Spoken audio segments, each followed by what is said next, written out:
નમસ્કાર દર્શક મિત્રો, હું છું રૂપલ લોણીચિયા. સંપૂર્ણ ન્યૂઝમાં આપનું સ્વાગત છે. ભાભર ખાતે આવેલ સરકારી પુરવઠા ગોડાઉનમાં પાલનપુર એફસીઆઈ ગોડાઉનમાંથી આઈસીડીએસ સ્કીમના ઘઉંનો જથ્થો ભરી આવેલ ટ્રક ભાભર ગોડાઉનમાં આવી હતી. સાંજે 6 વાગે ઘઉંનો જથ્થો ગોડાઉનમાં ખાલી કરી અને ટ્રક પાર્કિંગમાં પાર્ક કરી હતી. દરમિયાન ખાલી પડેલ ટ્રકમાં મોડી રાત્રે 11 વાગે અચાનક ટ્રકના કેબિનમાં આગ લાગી હતી, જેની જાણ ગોડાઉનમાં રહેલા મજૂરોને થતા ગોડાઉન મેનેજર ડીસી ઠાકોરને જાણ કરતા પાલિકાના ફાયરને બોલાવી આગ પર કાબુ મેળવવામાં આવ્યો હતો. સદનસીબે અનાજની ગાડી ખાલી કરેલ હોય અનાજનો જથ્થો બચી ગયો હતો.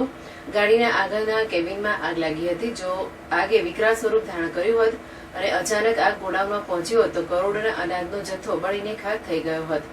ગોડાઉન મેનેજર ડીસી ઠાકોરે જણાવેલ ગાડીના કેબિનમાં આગ લાગતા જ સાવચેતીના ભાગરૂપે પાલિકાનો ફાયર ફાઈટર આવી જતા આગ પર કાબુ મેળવ્યો હતો. ગાડી સિવાય ક્યાંય નુકસાન થયેલ નથી.